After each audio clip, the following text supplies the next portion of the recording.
ഒരു വചനഭാഗം വായിക്കാം. ചെറിയ ചിന്ത മാത്രം പങ്കുവെച്ച് അവസാനിപ്പിക്കാൻ ആഗ്രഹിക്കുകയാണ്. എല്ലാവർക്കും അറിയാവുന്ന ഒരു വേദഭാഗമാണ്. വിശുദ്ധ ലൂക്കോസിന്റെ സുവിശേഷം 1 തൊട്ടുള്ള 15-ാം അധ്യായം 1 മുതലുള്ള തിരുവചനം.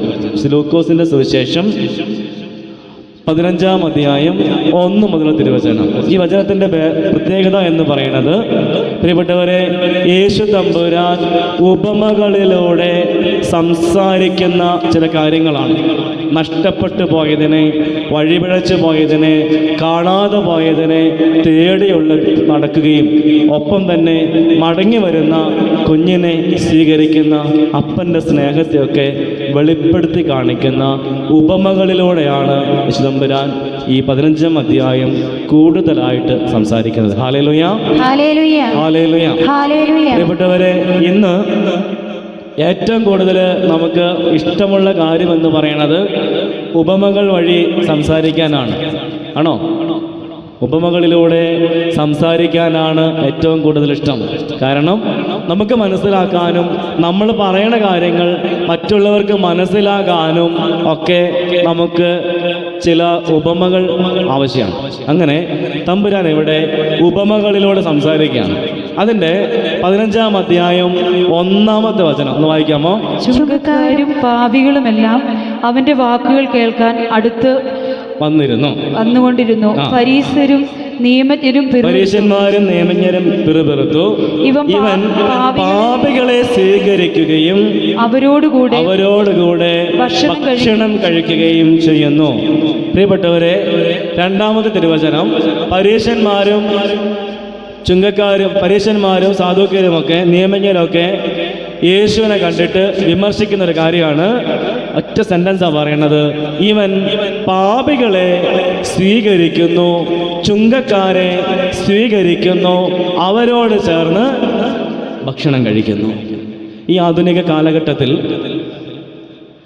പ്രത്യേകിച്ച് സോഷ്യൽ മീഡിയ ഒക്കെ അതിമനോഹരമായിട്ട് ഇന്ന് ഏറ്റവും കൂടുതൽ മനുഷ്യൻ്റെ ജീവിതത്തെ സ്വാധീനിക്കുന്ന ഈ കാലഘട്ടത്തിൽ ഒരു മനുഷ്യൻ്റെ കുറവുകളെ കണ്ടെത്താൻ തക്കവണ്ണം എനിക്ക് തോന്നുന്നു, ഒരു പക്ഷേ നന്മകളെക്കാൾ കൂടുതൽ കുറവുകൾ കണ്ടെത്താൻ ഇന്ന് സോഷ്യൽ മീഡിയ മനുഷ്യനെ ഉപയോഗപ്പെടുത്തുന്നുണ്ട്.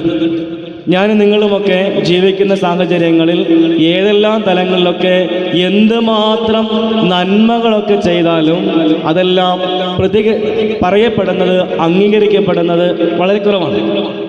99 നന്മകൾ ചെയ്ത് മുന്നോട്ട് കടന്നു പോകുന്ന ഒരു മനുഷ്യൻ ഒരു പക്ഷേ അദ്ദേഹത്തിൻ്റെ ജീവിതത്തിൽ, അദ്ദേഹത്തിൻ്റെ പ്രവർത്തനത്തിൽ 100% ശരിയെന്ന് ബോധ്യമുള്ള ഒരു കാര്യം ചെയ്യുമ്പോഴും സമൂഹത്തിന് ഒരു പക്ഷേ അത് തെറ്റായിട്ട് ബോധ്യപ്പെട്ടാൽ, സമൂഹത്തിന് പക്ഷേ അത് തെറ്റാണെന്ന് ബോധ്യപ്പെട്ടാൽ, തോന്നിക്കഴിഞ്ഞാൽ അതിനെ പ്രചരിപ്പിക്കാനും അതിനെ കുറിച്ച് വിമർശിക്കാനും ഒക്കെ ഏറ്റവും കൂടുതൽ തിടുക്കം കൂട്ടുന്ന ഒരു കാലഘട്ടത്തിലാണ് ഇന്ന് നമ്മൾ ജീവിക്കുന്നത്.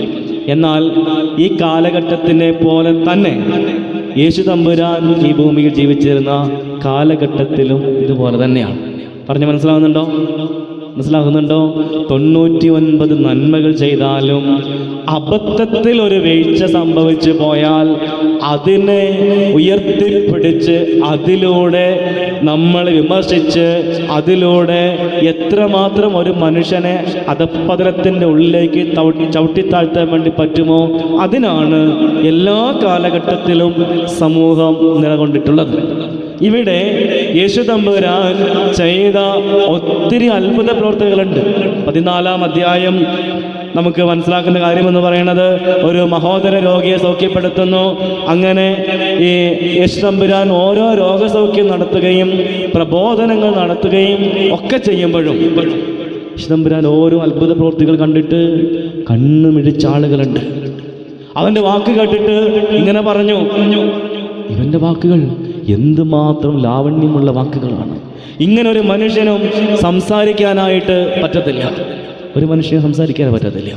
അങ്ങനെ യേശു തമ്പുരാന്റെ ഓരോ കാര്യങ്ങളെക്കുറിച്ചും അവർ പുകഴ്ത്തിക്കൊണ്ടിരിക്കുമ്പോഴും തങ്ങളുടെ കണ്ണുകളിൽ തെറ്റെന്ന് കണ്ട ഒരു കാര്യത്തെ ചൂണ്ടിക്കാട്ടി പരസ്പരം വിമർശിക്കാൻ തുടങ്ങി. എന്താ തെറ്റ്? എന്താ തെറ്റ്? പാപികളോടും ചുങ്കക്കാരോടും ഒക്കെ ഒപ്പം ഇരുന്ന് ഭക്ഷണം കഴിക്കാൻ തുടങ്ങുകയാണ്. യേശുതമ്പുരാന്റെ പ്രത്യേകത എന്ന് പറയുന്നത് ഇതാ സമൂഹം പാപികളെന്ന്, അല്ലെങ്കിൽ കൊള്ളരുതാത്തവരെന്ന്, അല്ലെങ്കിൽ ദുർനടപ്പുകാരെന്ന് ചിന്തിച്ച് മാറ്റി നിർത്തിയ ഒരു സമൂഹത്തോട് ചേർന്നിരുന്ന് ഭക്ഷണം കഴിക്കാനായിട്ട് തയ്യാറാവുക. പ്രിയപ്പെട്ടവരെ, എന്തുമാത്രം എന്നെ സംബന്ധിച്ച്, നമ്മളെ ഓരോരുത്തരെ സംബന്ധിച്ച് എന്തുമാത്രം ആശ്വാസം നൽകുന്ന ഒരു സെന്റൻസ് ആണെന്നറിയാവോ? അത് യേശുതമ്പുരാന്റെ പ്രത്യേകത. ഒരു പക്ഷേ ഞാനും നിങ്ങളുമൊക്കെ ചില ആളുകളൊക്കെ മാറ്റി നിർത്തും. ഒറ്റ കാര്യമുള്ളൂ, അങ്ങേരുടെ പോക്ക് ശരിയല്ല, അങ്ങേരുടെ നിലപാടുകൾ ശരിയല്ല. നമ്മൾ കുഞ്ഞുങ്ങളെ ഇങ്ങനെ ഉപദേശിക്കാറുണ്ട്, ഇന്ന ആളുടെ കൂടെ കൂട്ടുകൂടാൻ പാടില്ല, ഇന്ന വ്യക്തിത്വങ്ങളുടെ കൂടെ നിങ്ങൾ പോകാൻ പാടില്ല. ചില ആളുകളൊക്കെ പ്രത്യേകത എന്ന് പറയണത്, ഇവിടെ ഇരിക്കണ ഭൂരിപക്ഷ സ്ത്രീകളാണല്ലോ, നിങ്ങളുടെയൊക്കെ വലിയ പ്രത്യേകത എന്ന് പറയണത് തൻ്റെ ജീവിത പങ്കാളിയുടെ ഇപ്പോഴത്തെ കൂട്ടുകെട്ടിനെ കണ്ടിട്ടാണ് ആരാണ് അവരുടെ കൂട്ടുകെട്ട്. അത് കാണുമ്പോൾ ഭയങ്കര സങ്കടമാണ്. എൻ്റെ ചേട്ടൻ്റെ പോക്ക് ആ കൂട്ടത്തിൽ ചേർന്നാൽ ഇങ്ങനെ കൊള്ളത്തില്ല, ആ കൂട്ടത്തിൽ പോയാൽ എൻ്റെ കൊച്ച് നന്നാവത്തില്ല. സ്നേഹമുള്ളവരെ, ഇങ്ങനെ മനുഷ്യർ ചില കൂട്ടുകെട്ടുകളെയും ചില ആളുകളെയും ഒക്കെ ഒതുക്കി നിർത്തുമ്പോൾ യേശുതമ്പുരാന്റെ പ്രത്യേകത എന്ന് പറയുന്നത് ഞാനും നിങ്ങളുമൊക്കെ മാറ്റി നിർത്തിയ, അല്ലെങ്കിൽ സമൂഹം മുഴുവനും മാറ്റി നിർത്തിയ ആളുകളോട് ചേർന്ന് നിൽക്കാനാണ് യേശു എപ്പോഴും ഇടയായി തീർന്നിട്ടുള്ളത്. യേശു എപ്പോഴും ശ്രദ്ധിച്ചിട്ടുള്ളത്. പറ ഹല്ലേലൂയ, ഹല്ലേലൂയ, ഹല്ലേലൂയ. പ്രിയപ്പെട്ടവരെ, ഇതൊരു വലിയ അനുഗ്രഹത്തിന്റെ വാക്കാണ്, ഇതൊരു വലിയ ആശ്വാസത്തിന്റെ വാക്കാണ്. കാരണം ഇന്ന് പലപ്പോഴും ചില ആളുകളുടെ ഏറ്റവും വലിയ പ്രത്യേകത, എന്നെ കൊണ്ട് ഒന്നിനും കൊള്ളത്തില്ല. ഇന്ന് ആത്മഹത്യ വരുന്നതിന് കാരണം എൻ്റെ ജീവിതം മുഴുവൻ പരാജയപ്പെട്ടു പോയി, ഞാൻ പോയ വഴികളൊന്നും ശരിയായില്ല, സഞ്ചരിച്ച വഴികളൊന്നും നല്ലതായിരുന്നില്ല, അല്ലെങ്കിൽ കണക്ക് കൂട്ടിയ പോലെയൊന്നും കാര്യങ്ങൾ വന്നില്ല. അതുകൊണ്ട് ഇനി സമൂഹത്തിൻ്റെ മുമ്പിൽ ജീവിക്കാനായിട്ട് സാധിക്കുന്നില്ല, അതുകൊണ്ട് അവസാനിപ്പിച്ചേക്കാം. ചിലർ ജീവിതം അവസാനിപ്പിക്കും, ചില മദ്യത്തിൻ്റെ മയക്കുമരുന്നിൻ്റെ പിന്നാലെ കടന്നു പോകും, അങ്ങനെ സമൂഹത്തിൽ നിന്ന് മാറ്റപ്പെട്ടു പോകും. സമൂഹം പറയും, നീ കൊള്ളരുതാത്തവനാണ്, നീ കൊള്ളരുതാത്തവളാണ്, നിന്റെ പോക്ക് ശരിയല്ല. പ്രിയപ്പെട്ടവരെ, യേശുവിൻ്റെ പ്രത്യേകത, യേശുവിൻ്റെ പ്രത്യേകത അവൻ മാറ്റി നിർത്തപ്പെട്ട, ഒതുക്കി നിർത്തപ്പെട്ട, ആരാലും പരിഗണിക്കപ്പെടാത്ത ഓരോ വ്യക്തിത്വങ്ങളെയും തേടി വരുന്നവനാണ്. ഇന്ന് നിന്റെ ജീവിതത്തിൽ ആരെല്ലാം നിന്നെ പരിഹസിച്ചിട്ടുണ്ടെങ്കിലും, ആരെല്ലാം കുറ്റപ്പെടുത്തിയിട്ടുണ്ടെങ്കിലും, ഒരുപക്ഷെ കുടുംബത്തിൽ അതിശക്തമായ പ്രതിസന്ധികളുണ്ടാകും, എന്നെ എൻ്റെ കുടുംബത്തിൽ അംഗീകരിക്കുന്നുണ്ടാവില്ല. ചില ആളുകളുടെയൊക്കെ വലിയ സങ്കടം എന്താണെന്നറിയാമോ? ഒരായുസ് മുഴുവനും കുടുംബത്തിന് വേണ്ടി ജീവിച്ചു, മാതാപിതാക്കൾക്ക് വേണ്ടി, ജീവിത പങ്കാളിക്ക് വേണ്ടി, മക്കൾക്ക് വേണ്ടി ജീവിക്കാൻ തുടങ്ങി. എന്നാൽ ആ ജീവിതത്തിൻ്റെ സമർപ്പണവും അല്ലെങ്കിൽ ആ ജീവിതത്തിൻ്റെ കഷ്ടപ്പാടുകളൊന്നും അവരാരും മനസ്സിലാക്കുന്നില്ല. ഒരുപക്ഷെ നമ്മുടെ നിലപാടുകളോ അല്ലെങ്കിൽ നമ്മുടെ വഴികളൊക്കെ ചിലപ്പോൾ ഒരുപക്ഷെ ആർക്കും അംഗീകരിക്കാൻ പറ്റുന്നുണ്ടാവില്ല. ഉള്ളിൻ്റെ ഉള്ളിൽ കുടുംബത്തിന് വേണ്ടി അല്ലെങ്കിൽ അവർക്ക് വേണ്ടി കഷ്ടപ്പെട്ടതാണ്.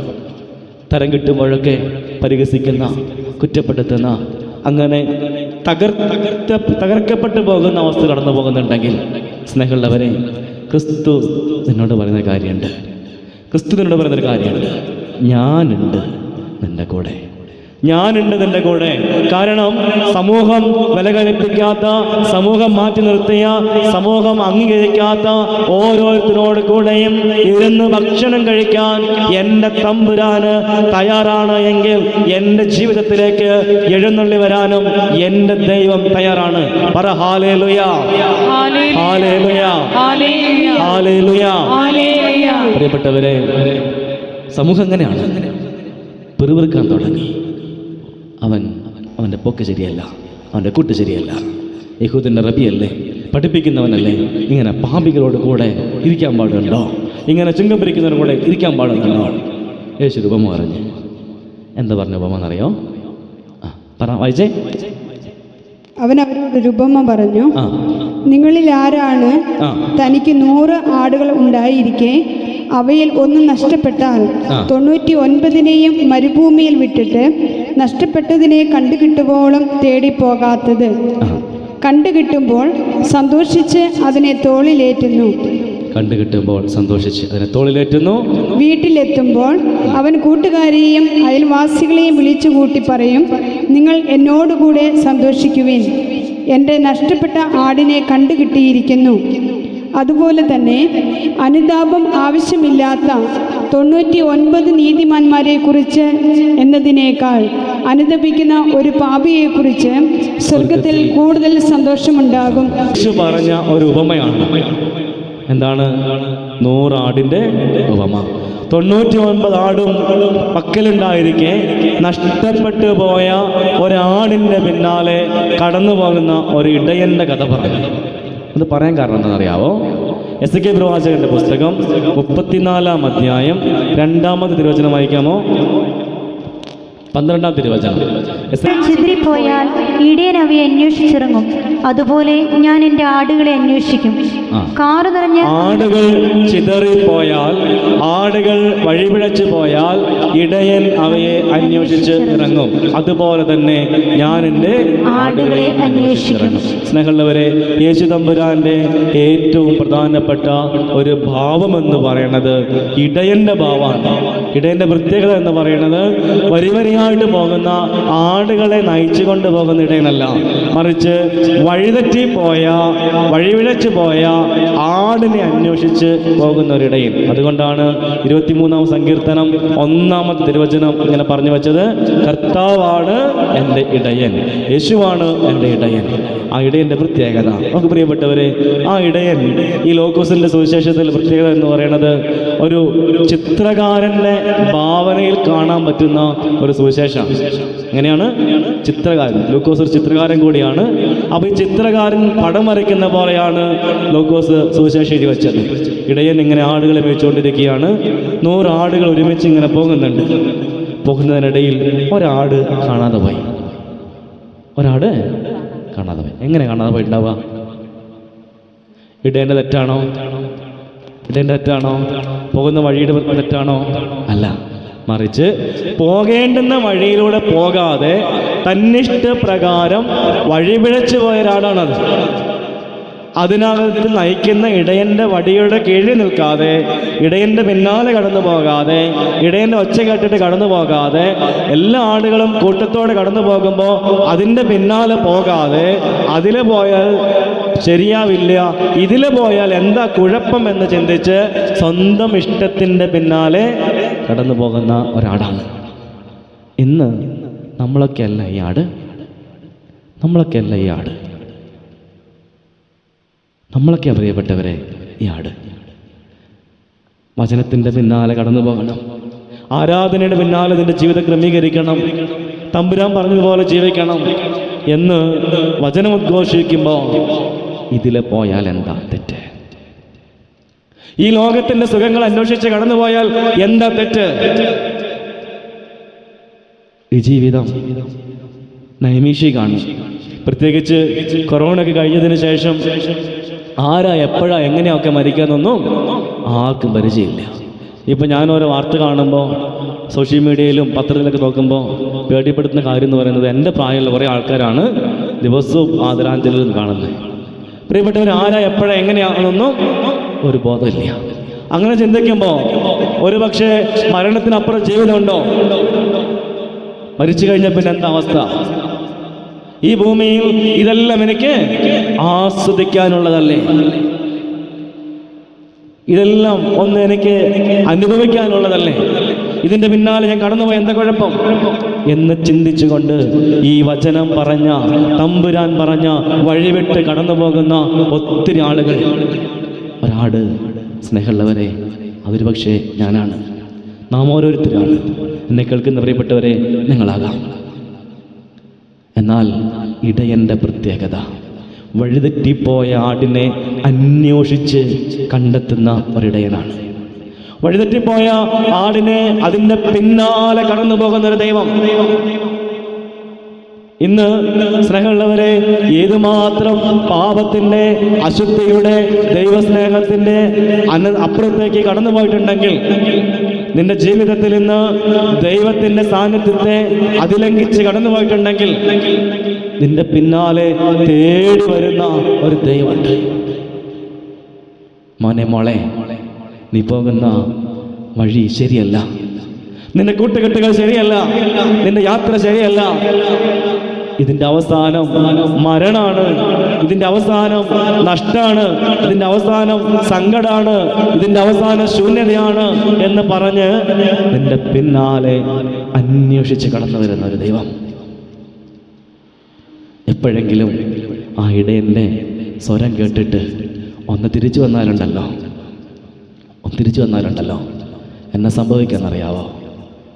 പ്രിയപ്പെട്ടവരെ, തിരിച്ചു വന്നാൽ കൂട്ടത്തിലുള്ള 99 നഷ്ടപ്പെടുത്തി തിരിച്ചു വന്നതിനെക്കുറിച്ച് അധിക സന്തോഷമുണ്ടാകും. ലോകത്തിലുള്ള ഒരു മനുഷ്യനും ഇങ്ങനെ കണക്ക് കൂട്ടത്തില്ല. ഒന്ന് പോയാൽ അത് പോയിക്കൊള്ളട്ടെ, ബാക്കി 99 ഉണ്ടല്ലോ എന്ന ചിന്തിക്കുക. എന്നാൽ എൻ്റെ ദൈവം പൂർണ്ണത ആഗ്രഹിക്കുന്നവനാണ്, പൂർണ്ണമായി നിന്നെ സ്നേഹിക്കുന്നവനാണ്, പൂർണ്ണമായും നിന്റെ ജീവിതത്തെ ആഗ്രഹിക്കുന്നവനാണ്. അതുകൊണ്ട് 99 നഷ്ടപ്പെട്ടു പോയാലും നീ എനിക്ക് വിലപ്പെട്ടവനാണ്, നീ എനിക്ക് ബഹുമാന്യനാണ്, നിനക്ക് പകരം ഞാൻ എന്ത് കൊടുക്കാം എന്ന് പറഞ്ഞ് നിന്റെ പിന്നാലെ കടന്നു വരും. എത്ര വലുതാകാം നിന്റെ ഒറ്റപ്പെടുത്തൽ, എത്ര വലുതാകാം നിന്റെ രോഗങ്ങൾ, എത്ര വലുതാകാം നിന്റെ പ്രതിസന്ധികൾ, എത്ര വലുതാകാം. പക്ഷേ നിന്നെ തേടി വരുന്ന ഒരു ദൈവമുണ്ട്, നിന്നെ തേടി വരുന്ന ഒരു ദൈവം. പ്രിയപ്പെട്ടവരെ, ഈടേൻ്റെ പ്രത്യേകത, നഷ്ടപ്പെട്ടു പോയ ഒരാട് അതിനെ കണ്ടു കിട്ടിയാൽ അതിൻ്റെ തോളിലേറ്റും. തോളെന്ന് പറയുന്നത് ശക്തിയുടെ ഉറവിടാണ്. പിന്നെ നഷ്ടപ്പെട്ടു പോകാൻ അനുവദിക്കത്തില്ല. തോളിൽ നെഞ്ചോട് ചേർത്ത് വെച്ച് നിന്നെ കൊണ്ടുപോകുന്നൊരു ദൈവം. നീ ഇന്ന് നഷ്ടപ്പെട്ടു പോയിട്ടുണ്ടെങ്കിൽ, നീ ഇന്ന് അകന്നു പോയിട്ടുണ്ടെങ്കിൽ, തേടി വന്ന് നെഞ്ചോട് ചേർത്ത് വെക്കും. നീ ഇങ്ങനെ ചെയ്തവളല്ലേ, നീ നിന്റെ ഇഷ്ടപ്രകാരം പോയവനല്ലേ എന്നൊന്നും തമ്പുരാൻ പറയത്തില്ല. സ്നേഹമുള്ളവരെ, നമുക്കൊരു വചനം ഇങ്ങനെ കാണാൻ സാധിക്കും. യേശുതമ്പുരാനെ കുരിശുമരണത്തിന് വേണ്ടി വിധിക്കപ്പെട്ടു. അവനെ കുരിശു തറച്ച് കൊല്ലാനായിട്ട് വിധിക്കപ്പെട്ടു. അങ്ങനെ അവൻ സന്നിധി സംഘത്തിൻ്റെ മുന്നിൽ നിന്ന് ഇറങ്ങി വരുമ്പോൾ ഒരു മനുഷ്യനെ കണ്ടു. ആ മനുഷ്യൻ്റെ പേര് പത്രോസ് എന്നാണ്. പത്രോസിൻ്റെ അപ്പോഴത്തെ അവസ്ഥ എന്താണെന്നറിയാവോ? ആരൊക്കെ നിന്നെ തള്ളി പറഞ്ഞാലും ഞാൻ നിന്നെ തള്ളി പറയില്ല എന്ന് പറഞ്ഞവനാണ് പത്രോസ്. എന്നാൽ ഒരു രാത്രി വെളുക്കുന്നതിന് മുമ്പ് 3 വട്ടം തള്ളി പറഞ്ഞു. അവനെ ക്രിസ്തു നോക്കിയൊരു നോട്ടമുണ്ട്. ആ നോട്ടത്തിൻ്റെ പ്രത്യേകത എന്താണെന്നറിയാവോ? ഇത്രയൊക്കെ ഞാൻ നിന്നോട് പറഞ്ഞതല്ലേ നിങ്ങളൊക്കെ ചെയ്യുമെന്ന്, എന്നിട്ടും കൊണ്ടുപോയിട്ട് തള്ളി പറഞ്ഞില്ലേ? ഞാൻ നിനക്ക് വാൺ ചെയ്തതാണ്, നിനക്ക് മുന്നറിയിപ്പ് തന്നതാണ്, നിനക്ക് സംഭവിക്കാൻ സാധ്യതയുണ്ടെന്ന്. നമ്മൾ മക്കളോട് പറയാറുണ്ട്, അതിൽ പോകരുതെന്ന് ആദ്യമേ പറഞ്ഞതാ, അതിൽ പോയ വീഴുമെന്ന് നിന്നോട് ആദ്യമേ പറഞ്ഞതാ. അതുകൊണ്ട് ആ വാക്ക് ധിക്കരിച്ച് പോയതുകൊണ്ടാണ് നീ വീണത്. അതുകൊണ്ട് കുറച്ചു നേരം വേദനിച്ച് അവിടെ ഇരുന്ന് കരഞ്ഞു.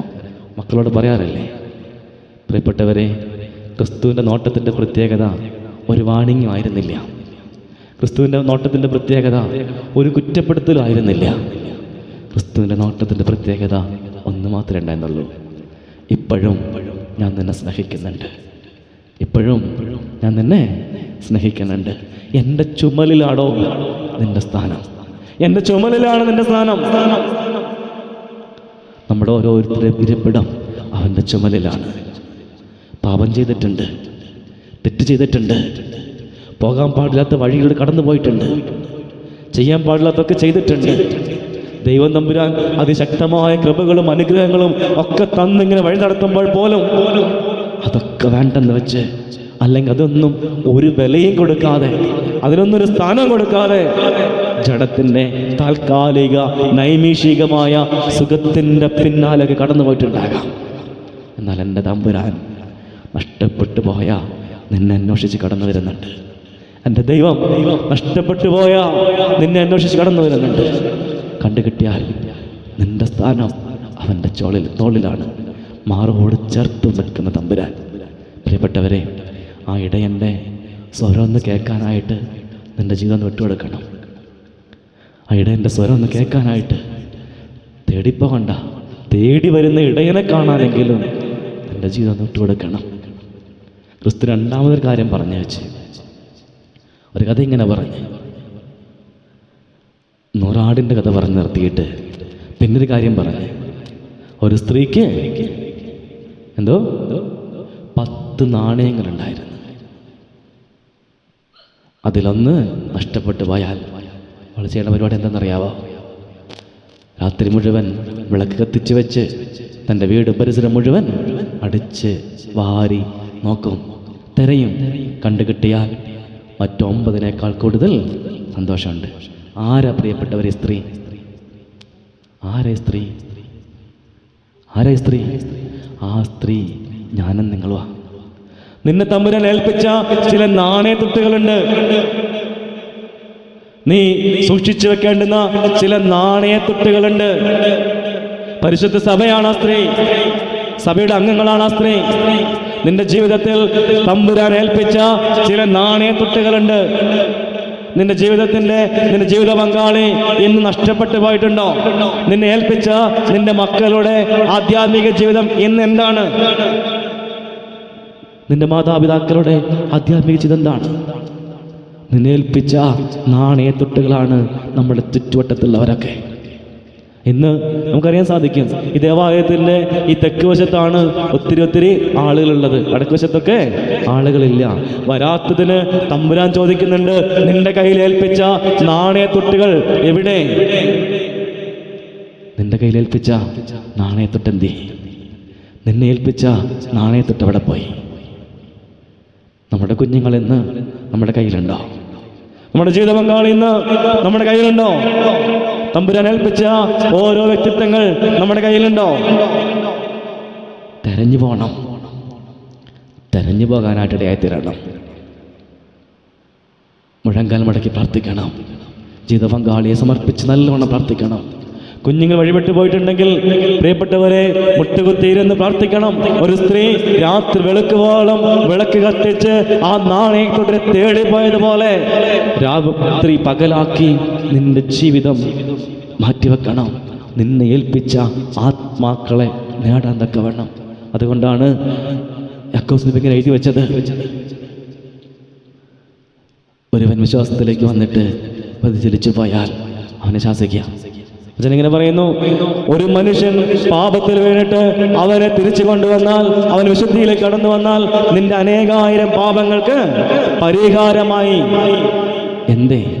ഒരാത്മാവിനെ നേടാനായിട്ട് സാധിച്ചിട്ടില്ല.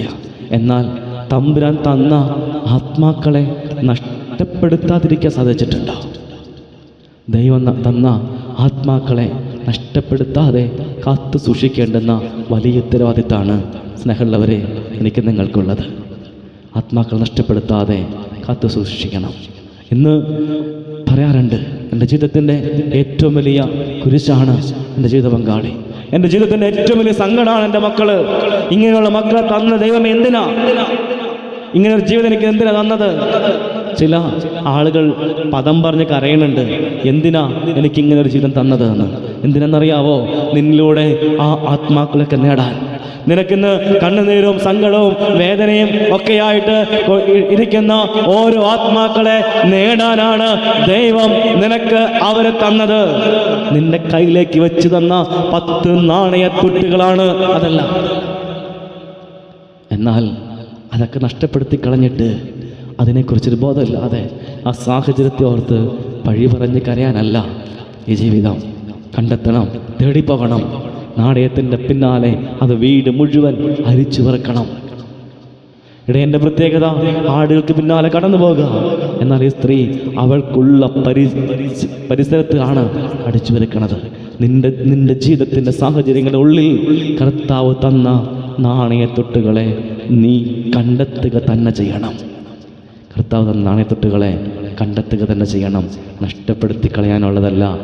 അവസാന ദിവസത്തിൽ കർത്താവിൻ്റെ സന്നദ്ധിയിൽ കണക്ക് കൊടുക്കേണ്ടി വരും. ഈ പരിശുദ്ധമായ ബലിപീഠത്തിൻ്റെ സന്നദ്ധിയിൽ വെച്ച് കരം കോർത്ത് തന്നതല്ലേ നല്ലൊരു നാണയത്തൊട്ടിനെ. ഇന്ന് നിന്റെ കൂടെ വിശ്വാസത്തിൽ വിശുദ്ധിയിൽ നിന്റെ ജീവിത പങ്കാളി ഉണ്ടോ? നിന്നോട് കൂടെ പ്രാർത്ഥിക്കുന്ന നിന്റെ ജീവിത പങ്കാളി ഉണ്ടോ? നമ്മുടെ ഏറ്റവും വലിയ പരാതി ഇതാണ്. ഞാൻ നല്ലോണം പ്രാർത്ഥിക്കാറുണ്ട്, ഒട്ടുമടക്കി പ്രാർത്ഥിക്കാം, എന്നാൽ എൻ്റെ ജീവിത പങ്കാളി മക്കളും പ്രാർത്ഥിക്കാനായിട്ട് കടന്നു വരുന്നില്ല.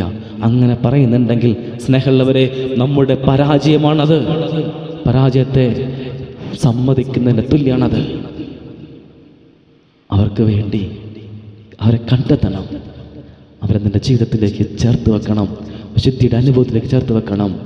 അതിന് ദൈവവചനവും ദൈവിക സ്നേഹവും പങ്കുവെക്കാനായിട്ട് സാധിക്കണം.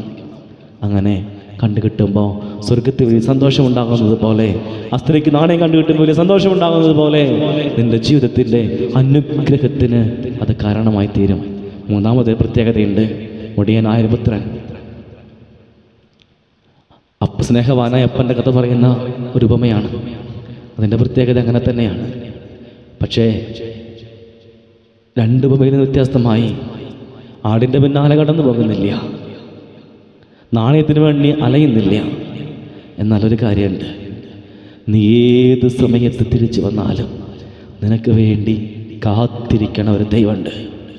നിനക്ക് വേണ്ടി കാത്തിരിക്കുന്ന ഒരു ദൈവമുണ്ട്. പ്രിയപ്പെട്ടവരെ, ഒരു മനുഷ്യൻ അവൻ്റെ ജീവിതത്തിൽ അപ്പൻ്റെ ചുറ്റുപാടുകളും വീടിൻ്റെ നിയന്ത്രണങ്ങളും ഒന്നും അവന് സഹിക്കാൻ പറ്റുന്നില്ല. ചെറുപ്പം മുതൽ കേൾക്കുന്നതാണ് ഈ അസ്വസ്ഥതകളെല്ലാം. അതിന് പോകാൻ പാടില്ല, ഇങ്ങോട്ട് പോകാൻ പാടില്ല, ഇന്ന കാര്യം ചെയ്യാൻ പാടില്ല, എന്ത് ചെയ്യണമെങ്കിലും അപ്പനോടും ജ്യേഷ്ഠനോടുമൊക്കെ പെർമിഷൻ ചോദിച്ചിട്ട് വേണം, അനുവാദം ചോദിച്ചിട്ട് വേണം കാര്യങ്ങൾ ക്രമീകരിക്കാൻ. മടുത്തു ഈ ജീവിതം. ഒരു സ്വാതന്ത്ര്യമില്ലാത്തൊരു ജീവിതം. ഇന്ന് ഓരോ വ്യക്തിത്വങ്ങൾ, പ്രത്യേകിച്ച് യൗവനത്തിലേക്ക് കടക്കുന്ന ഓരോ ആളുകളും നേരിടുന്ന വലിയ പ്രതിസന്ധിയാണിത്. ആധുനിക കാലഘട്ടത്തിൽ കുടുംബ ബന്ധങ്ങളിടയിൽ നേരിടുന്ന വലിയ പ്രതിസന്ധിയാണിത്. ജീവിത പങ്കാളികളിടയിൽ ഈ കാലഘട്ടത്തിലുള്ള വലിയ പ്രതിസന്ധിയാണിത്. സ്വാതന്ത്ര്യമില്ല. എനിക്ക് എൻ്റെതായ ഇഷ്ടങ്ങളുണ്ട്, എനിക്ക് എൻ്റെതായ കാര്യങ്ങളുണ്ട്. അതുകൊണ്ട് ഈ 10, 50, 60 വർഷമൊക്കെ ഒരു കുടുംബത്തിൻ്റെ അന്തരീക്ഷത്തിലൊന്നും ജീവിക്കാനായിട്ട് പറ്റത്തില്ല. അതുകൊണ്ട് എനിക്ക് എന്തെങ്കിലുമൊക്കെ തരാനുണ്ടെങ്കിൽ തന്നേരെ, എനിക്ക് എന്തെങ്കിലുമൊക്കെ വരാനുണ്ടെങ്കിൽ വന്നേക്കണം എന്ന് പറഞ്ഞുകൊണ്ട് പ്രിയപ്പെട്ടവരെ, ചില മതിലുകൾ പൊളിച്ച് പുറത്തു പോകുന്ന സാഹചര്യമാണ്. മതിലുകൾ പൊളിച്ച് പുറത്തു പോകുമ്പോൾ സംഭവിച്ചൊരു കാര്യം, കൂടെ ഒത്തിരി ആളുകളുണ്ടായിരുന്നു. ഈ മുടിയനായ പുത്രൻ, ഇളയ മകൻ, അവൻ പോകുന്ന വഴിക്ക് അവൻ്റെ കൂടെ ഒത്തിരി ആളുകളുണ്ട്.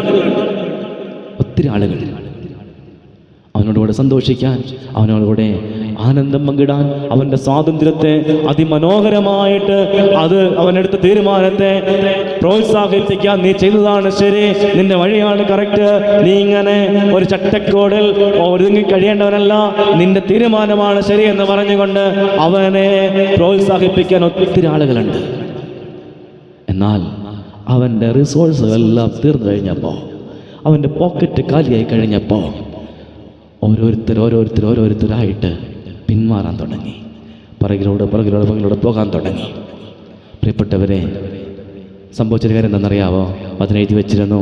അവൻ്റെ കയ്യിലുള്ള എല്ലാം തീർന്നെന്ന് മാത്രമല്ല, ആ ദേശത്ത് വലിയ ക്ഷാമം ഉണ്ടായി. എന്തെന്നറിയാവോ അതിൻ്റെ പ്രത്യേകത?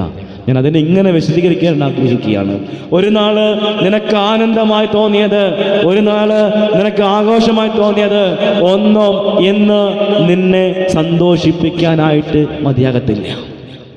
ഈ ലോകത്തിൻ്റെ പിന്നാലെ കടന്നു പോകുമ്പോൾ, അതിൻ്റെ ഇഷ്ടങ്ങളുടെ പിന്നാലെ കടന്നു പോകുമ്പോൾ, അതിൻ്റെ ആസക്തികളുടെ പിന്നാലെ കടന്നു പോകുമ്പോൾ ഓർക്കേണ്ടുന്ന പ്രധാനപ്പെട്ട കാര്യം എന്ന് പറയുന്നത്, ഇന്ന് നിനക്കതൊരു സന്തോഷമായിട്ട് തോന്നുന്നുണ്ടെങ്കിൽ, ഇന്ന് നിനക്കതൊരു ആനന്ദമായിട്ട് തോന്നുന്നുണ്ടെങ്കിൽ, നാളെ അത് നിൻ്റെ സന്തോഷത്തിൻ്റെ കാരണമല്ല, നിൻ്റെ ആനന്ദത്തിൻ്റെ കാരണമല്ല, മറിച്ച് നിനക്കത് എടുത്താൽ പങ്ങാത്ത വലിയ ഭാരമായിട്ട് മാറ്റപ്പെടും.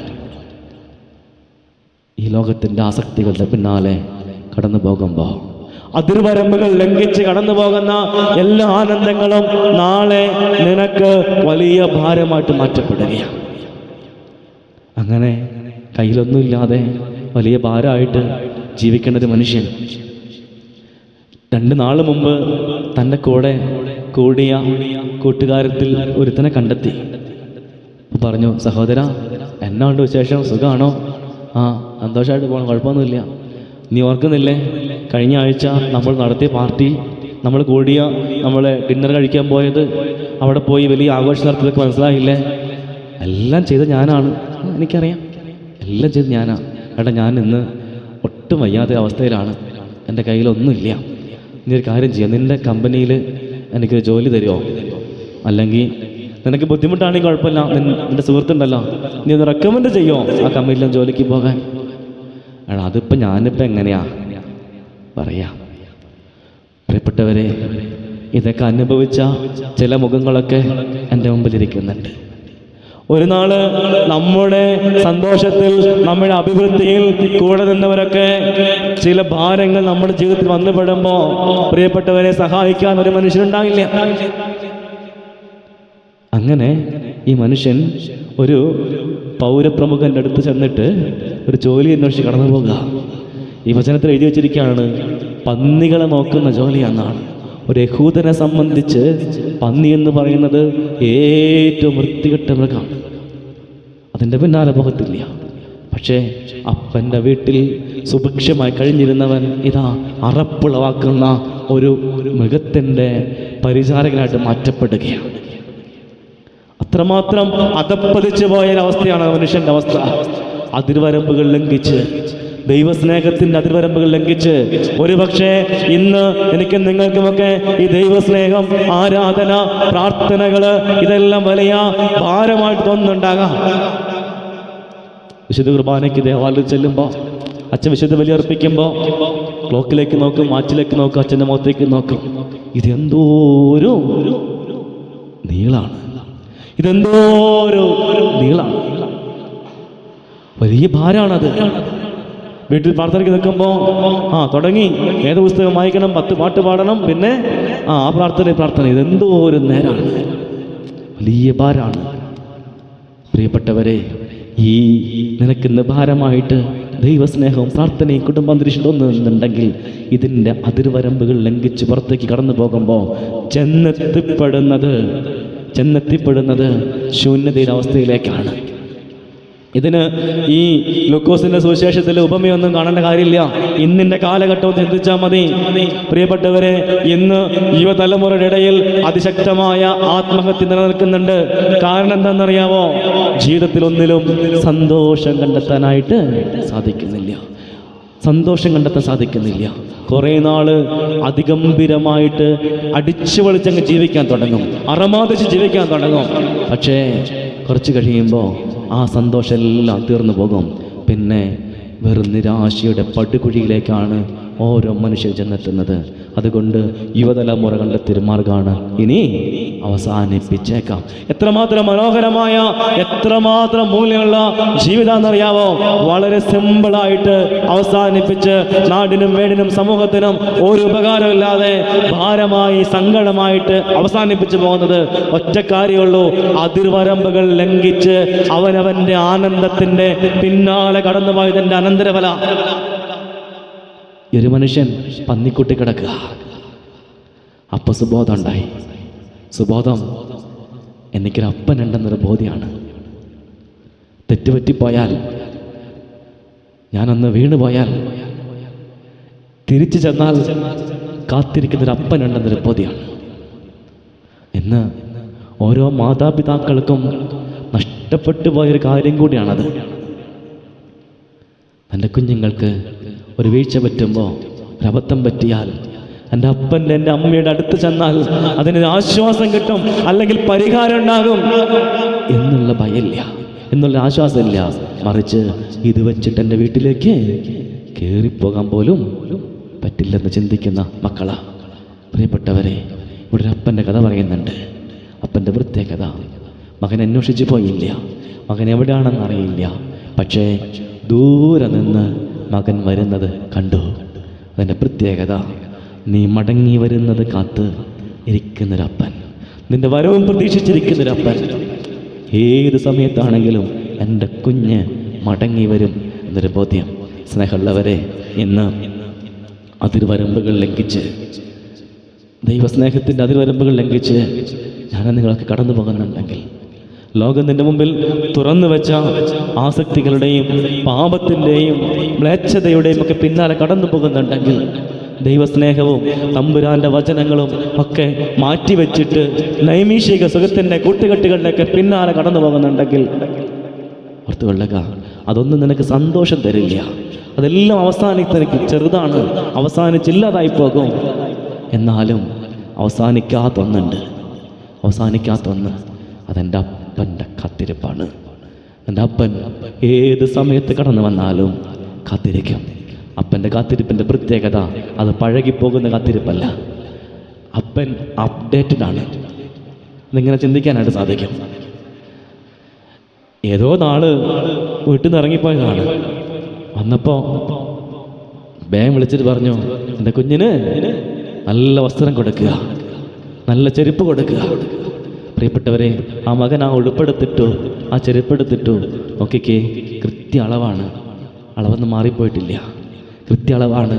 അതായത് ഇറങ്ങിപ്പോയപ്പോൾ കാലിൻ്റെ അളവും ശരീരത്തിൻ്റെ അളവൊക്കെ വ്യത്യാസമായി. ഇപ്പോൾ വലിയ ആളായി, അളവ് മാറിയപ്പോൾ അപ്പൻ അതിനനുസരിച്ച് അവന് വേണ്ടി ക്രമീകരിച്ച് വെക്കുന്ന ഒരപ്പനാണ്. അതായത് നീ കടന്നു വരുമ്പോൾ നീ ആ ഉള്ള പോലെ, നീ ഏത് സാഹചര്യത്തിലാണ് ഉള്ളത് ആ സാഹചര്യത്തോട് നിന്നെ ചേർത്ത് നിർത്തുന്ന ദൈവം ഒന്നിനെയും മാറ്റി നിർത്തിയില്ല. നീ പോയി കുളിച്ചിട്ട് വരാൻ, കുമ്പസാരിച്ചിട്ട് വരാൻ, പ്രായശ്ചിത്തം ചെയ്തിട്ട് വരാൻ ഒന്നും പറഞ്ഞില്ല. മറിച്ച് നീ ആയിരിക്കുന്ന അവസ്ഥയിൽ ചേർത്ത് നിർത്തുന്ന, മകനെ എന്ന് വിളിച്ച് ചേർത്ത് നിർത്തുന്ന ഒരപ്പൻ. പ്രിയപ്പെട്ടവരെ, ഈ അപ്പൻ്റെ സ്നേഹമാണ്, അപ്പൻ്റെ കരുതലാണ് യേശു കാണിച്ചു തരുന്നത്. അതുകൊണ്ടാണ് അവൻ ഒരു മടിയില്ലാതെ പാപികളോടും ചുങ്കക്കാരായ ആളുകളോടും സമൂഹം മാറ്റി നിർത്തിയ ആളുകളോടും ഒന്നിച്ചിരുന്ന് ഭക്ഷണം കഴിച്ചത്. ഒരു പക്ഷേ ഇവർ പാപികളായത് ജന്മന പാപം ചെയ്തതുകൊണ്ടല്ല, ചില സാഹചര്യങ്ങളിൽ പെട്ടുപോയതാണ്. ഇവർ ചുങ്കം പിരിക്കാൻ തുടങ്ങിയത്, അവർ അനാവശ്യമായിട്ട് പിരിച്ചത് ചില സാഹചര്യങ്ങളിൽ പെട്ടുപോയതാണ്. അതുകൊണ്ട് ഇവരെ മാറ്റി നിർത്താൻ എനിക്കാകത്തില്ലെന്ന് പ്രഖ്യാപിക്കുന്ന ദൈവം. പ്രിയപ്പെട്ട സഹോദര, പ്രിയപ്പെട്ട സഹോദരി, ഇന്ന് നിന്റെ ജീവിതത്തിൽ ഒരു കുറവുണ്ടെങ്കിൽ, നിന്റെ ജീവിതത്തിൽ ഒരു വേദനയുണ്ടെങ്കിൽ, നിന്റെ ജീവിതത്തിൽ ഒരു പാപ സാഹചര്യം ഉണ്ടെങ്കിൽ, ദൈവസ്നേഹം അനുഭവിക്കാൻ പറ്റാത്ത സാഹചര്യം ഉണ്ടെങ്കിൽ, നിന്റെ ദൈവം നിന്നോട് പറയുന്നൊരു കാര്യമുണ്ട്. ഒരു പക്ഷേ അവൻ്റെ ജീവിതത്തിൻ്റെ അവരുടെ സാഹചര്യങ്ങളുടെ അനന്തരഫലമാകാം, അവരുടെ അറിവില്ലായ്മയാകാം, എടുത്തുചാട്ടം കൊണ്ടാകാം. എന്നാലും ഞാൻ അവരോടൊപ്പമുണ്ട്, ഞാൻ അവരോട് കൂടെയുണ്ട്. സ്നേഹമുള്ളവരെ, ഞാൻ ആയിരിക്കുന്ന സ്ഥലത്ത് എന്നോട് കൂടെ ഇരിക്കുന്ന ദൈവം. അതുകൊണ്ടാണ് വെളിപാടിൻ്റെ പുസ്തകത്തിൽ ഇങ്ങനെ പറഞ്ഞു വെച്ചത്, ഇതാ ഞാൻ വാതിൽക്കൽ നിന്ന് മുട്ടുന്നു, ആരെങ്കിലും എൻ്റെ ശബ്ദം കേട്ട് വാതിൽ തുറന്നാൽ ഞാൻ അവനോട് ചേർന്ന് അത്താഴം കഴിക്കും. പ്രിയപ്പെട്ടവരെ, തമ്പുരാൻ വാതിൽക്കൽ നിന്ന് മുട്ടുകയാണ്. തമ്പുരാൻ്റെ പ്രത്യേകത, നിന്നോട് കൂടെ ഇരുന്ന് അത്താഴം കഴിക്കാൻ. നീ ഏത് സാഹചര്യത്തിലാണെങ്കിലും, ഏത് പ്രതിസന്ധിയുടെ മധ്യത്തിലാണെങ്കിലും, ഏത് വേദനയിലാണെങ്കിലും, ഏത് പാപ സാഹചര്യത്തിലാണെങ്കിലും, ഏത് മ്ലേച്ഛതയുടെ അവസ്ഥയിലാണെങ്കിലും, നിന്നോട് കൂടെ ഇരുന്ന് മേശ പങ്കിടാൻ തയ്യാറുള്ള ഒരു ദൈവത്തെയാണ് ഈ പ്രഭാതത്തിൽ സ്നേഹമുള്ളവരെ തമ്പുരാന്റെ വചനം നമ്മെ പരിചയപ്പെടുത്തുന്നത്. ആ തമ്പുരാന്റെ വചനത്തിൽ, ആ തമ്പുരാന്റെ സ്നേഹത്തോട് ചേർന്ന് നിൽക്കാനായിട്ട് സാധിക്കണം.